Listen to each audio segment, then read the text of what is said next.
Hi hello నమస్తే. విశాఖపట్నంలో ఒక కస్తూర్బా గాంధీ బాలికల విద్యాలయం KGBV GM Kothur in G mandal of Alluri Sitaramaraju district. ఒక స్కూల్లో ఆడపిల్లలకి ఒక 18 మంది ఆడపిల్లలకి జుట్టు కత్తిరించారు టీచర్లు. ఎందుకు కత్తిరించారంటే వాళ్ళు ఎర్లీ మార్నింగ్ రాలేదని చెప్పి జుట్టు కత్తిరించారు. ఓకే, అంటే అసెంబ్లీకి టయానికి రాలేదని చెప్పి టీచర్లు జుట్టు కత్తిరించారు ఆడపిల్లలకి 18 మందివి. అది 100% తప్పే, తప్పు కాదని మనం అంటే 100% తప్పే ఇది. ఎందుకంటే ఇప్పుడు గతంలో మహారాష్ట్రలో కూడా ఇలాంటి ఇన్సిడెంట్ జరిగింది. ఇది జరిగింది 2017లో 25 మంది అబ్బాయిలకి కత్తిరించారు జుట్టు. 25 మంది అమ్మాయిలు కాదు, మహారాష్ట్రలో జరిగింది. 25 మంది అబ్బాయిలకి ప్రైవేట్ స్కూల్లో వాళ్ళు ఇప్పుడు జనరల్గా స్కూల్లో పిల్లలు జుట్టు కత్తిరించుకొని నీట్గా రావాలని చెప్పి ఒక ఆఫర్ ఉండిద్ది, వడిసే దట్ రూల్ ఉండిద్ది మహారాష్ట్రలో.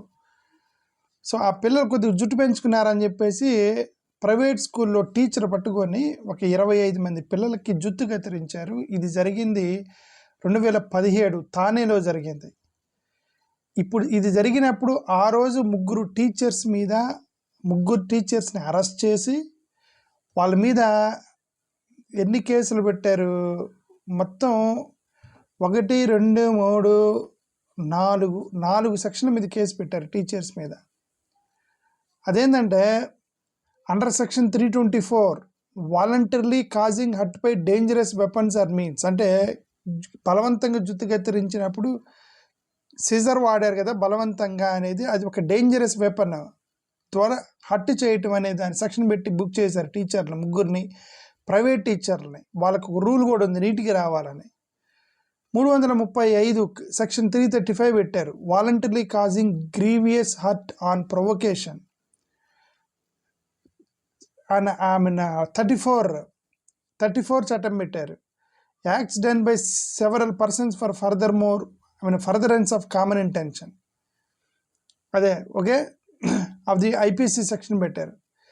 సెక్షన్ 75 క్రూయాలిటీ టు చిల్డ్రన్ మీద క్రూరత్వం అనేటువంటి కేసు మీద బుక్ చేసి మొత్తానికి ఒక ముగ్గురిని తీసుకెళ్ళి పోలీస్ స్టేషన్లో వేశారు. మహారాష్ట్రలో 2017లో.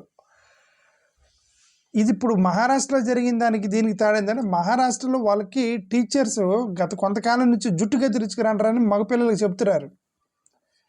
వాళ్ళు కత్తిరించుకురాట్లా. మగపిల్లలు ఏంటంటే వాళ్ళు వింటలేదు, జుట్టు పెంచుకొని వస్తున్నారు, దరిద్రంగా అనిపిస్తున్నారని ప్రైవేట్ స్కూల్ ఆల్రెడీ వాళ్ళు బలవంతంగా కట్ చేశారు మగపిల్లలకి. ఇప్పుడు ఇక్కడ కేసు ఏంటంటే వీళ్ళు 18 మంది ఆడపిల్లలు, వీళ్ళకి జుట్టు పెంచుకొని రమ్మని చెప్పట్లే. వీళ్ళకి ఇష్యూ ఏంటంటే, అక్కడ ఇష్యూ ముంబైలో మహారాష్ట్రలో జరిగింది ఇష్యూ జుట్టే ఇష్యూ మీద కాబట్టి జుట్టు పెంచుకొని వస్తున్నారు కాబట్టి ఆ వైలేషన్ ఆఫ్ డిసిప్లిన్ అనేది జుట్టు దగ్గరే జరిగింది కాబట్టి జుట్టు కత్తిరించారు. ఇక్కడ ఏంటంటే వాళ్ళు ఉదయాన్నే అసెంబ్లీకి రాలేదని చెప్పేసి లేటుగా వచ్చారని చెప్పి ఆ పిల్లల్ని పిల్లలు 18 మంది పట్టుకొని జుట్టు కత్తిరించారు. సరే, ఇక్కడ నేను ఇది టీచర్స్ని మీరు ఇమ్మీడియట్గా మీరు పనిష్ చేయండి, కేసులు పెట్టండి, సెక్షన్ పెట్టండి అని నేను ఎందుకంటే టీచర్స్ పిల్లల మీద పగేం ఉండదు కదా జుట్టు కత్తిరించాలని. బట్ వాళ్ళు తీసుకున్న మార్గం మాత్రం 100% తప్పు. జుట్టు కత్తిరించే మార్గం మీద వెళ్ళి వాళ్ళు జుట్టు కత్తిరించడం అనేది తప్పు. మరి అది ఎందుకు అనిపించిందో టీచర్లకి మనకైతే తెలియదు, బట్ 100% తప్పు అది. But other side of angle ఏంటంటే పిల్లల మీద వాళ్ళకేం కోపం ఉండేది, జుట్టు పెద్ద టీచర్కి పిల్లల్ని ప్రేమిస్తారే తప్ప పిల్లల మీద పగ ఉండదు కదా టీచర్కి. టీచర్ అయినా ప్రిన్సిపల్ అయినా వాళ్ళు డిసిప్లిన్ కోసం చేస్తారు, బట్ వేరే మార్గం ఉండాల్సింది. ఈ మార్గం ఎంచుకోకుండా ఉండాల్సింది. ఇది పొరపాటు, ఇది 100% టీచర్స్ పొరపాటు చేశారు. వాళ్ళ మీద కేసులు పెట్టి వాళ్ళని చేయాలని మనం కోరుకోవద్దు, ఎందుకంటే బట్ వాళ్ళకి 100% వార్నింగ్ ఇచ్చి వాళ్ళకి డిసిప్లినరీ యాక్షన్ మాత్రం 100% తీసుకోండి అని నేను గవర్నమెంట్కి చెప్తున్నాను ఫస్ట్ ఆఫ్ ఆల్. అయితే ఈ ఇష్యూలో ఈ జుట్టు కత్తిరించారనేది ఇష్యూ పెడితే ఈ ఇష్యూ వచ్చింది కాబట్టి దీనిలో కొన్ని విషయాలు బయటకు వచ్చాయి. ఆ విషయం ఏం బయటకు వచ్చాయి, పిల్లలు ఏం చెప్తున్నారు, మేము ఉదయాన్నే హాస్టల్లో స్నానం చేయడానికి మాకు సరిగ్గా ట్యాప్లు లేవు, సరిగ్గా వాటర్ లేదు, అందుకని మేము లేట్గా వచ్చాము అసెంబ్లీకి అన్నారు. ఓకే, అంటే అర్థం గవర్నమెంట్ బాధ్యత నేను చెప్తున్నాను. ఒక బీసీ హాస్టల్స్లో, అది బీసీనా లేకపోతే ఎస్సీ హాస్టల్, ఎస్టీ హాస్టల్ నాకు తెలియదు. ఓకే, వీకర్ సెక్షన్స్ హాస్టల్ అని, వీకర్ సెక్షన్కి సంబంధించినటువంటి బీసీ అయి ఉండవచ్చు. ఎస్సీ ఎస్టీ అయితే వాళ్ళు SC ST hostel, SC hostel అని చెప్పుండేవాళ్ళు. బీసీ హాస్టల్ అనుకుంటాను నేను. లేదంటే మరి అమ్మాయిల హాస్టల్ కాబట్టి ఎస్సీ ఎస్టీ బీసీ అందరు కలిసి ఉంటారేమో. మరి ఒక గర్ల్స్ హాస్టల్లో స్నానం చేయటానికి సఫిషియెంట్ వాటరు కూడా పెట్టలేని ప్రభుత్వం విఫలమైందని నేను చెప్తున్నాను ఈ విషయం. I'm talking about the government's failure in providing basic infrastructure, basic facilities to take bath. అమ్మాయిలు స్నానం చేయడానికి కూడా మీరు పెట్టలేని ఆ ప్రభుత్వం, మీరు అమరావతిలో క్యాపిటల్ గురించి మాట్లాడుతున్నారా? అరే, ఒక ఎస్సీ హాస్టల్లో పిల్లల స్నానం చేయటానికి గది సరిగా లేదు. ఇది డిఈఓ అన్నాడట, నేను అన్నది కాదు అది.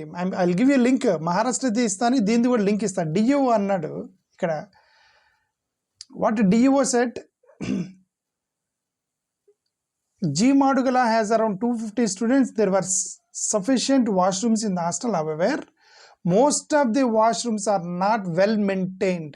The DEO said. అక్కడ రూములు ఉన్నాయట, కానీ వాళ్ళకి సరిగ్గా మెయింటైన్ చేయట్లా. ప్రభుత్వం ఎవరు మెయింటైన్ చేయాలి? ప్రభుత్వ బాధ్యత ఇది. వాష్రూమ్స్ కరెక్ట్గా మీరు మెయింటైన్ చేయాలి. వాళ్ళకి సఫిషియెంట్ ఫండ్ ఇచ్చి ఇన్స్పెక్షన్కి వెళ్ళి ఎస్సీ హాస్టల్ పిల్లలకి సరిగా ఇన్ఫ్రాస్ట్రక్చర్ ఇవ్వాల్సిన బాధ్యత ఇవ్వాలి, గవర్నమెంట్ది కాదు అది. నేను అదే మొదటి నుంచి నేను మొత్తుకునేది ఏంటంటే, అసలుకి వీళ్ళు అమరావతిలో బిల్డింగ్లు కడదాము, డూప్లెక్స్ బిల్డింగ్లు కట్టాలి, విల్లా టైప్లో కట్టాలి, ఒక్కొక్క జడ్జిలకి, ఐఏఎస్ ఆఫీసర్లకి, సచివాలయంలో పనిచేసే వాళ్ళకి, ఎమ్మెల్యేలకి, ఎంపీలకి లగ్జీరియస్ హోటల్స్ కట్టాలి, లగ్జీరియస్ క్వార్టర్స్ కట్టాలి అని చెప్పేసి ఒక అమరావతి మీద బిగ్గర్ విజన్ ఉన్న మీకు ఒక చిన్న స్మాల్ విజన్, ఎస్సీ హాస్టల్లో చదువుకునే పిల్లలు, బీసీ హాస్టల్లో చదువుకునే పిల్లలు, కనీసం వాళ్ళకి వాష్రూమ్ మీలాగా లగ్జరీయస్ లైఫ్ అవసరం లేదు పాపం. వాళ్ళకి ట్యాప్ తిప్పితే వాటర్ వస్తే చాలండి, కింద పడకుండా నీకు కొంచెం మెయింటైన్ చేస్తే వాళ్ళు బ్లీచింగ్ పౌడర్ వాటర్ ఇస్తే చాలండి, హాస్టల్స్ మెయింటైన్ అయిపోతాయి. నేను చదువుకున్నాను, నా జీవితం మొత్తం హాస్టల్లోనే చదువుకున్నాను. 4వ తరగతి నుంచి 10వ తరగతి దాకా ఒక ఎస్సీ హాస్టల్లో చదువుకున్నాను. ఆ తర్వాత ఏపీఆర్డిసి అని, అది కూడా గవర్నమెంట్ కాలేజే, అది కూడా వాళ్ళు ఫ్రీ భోజనమే.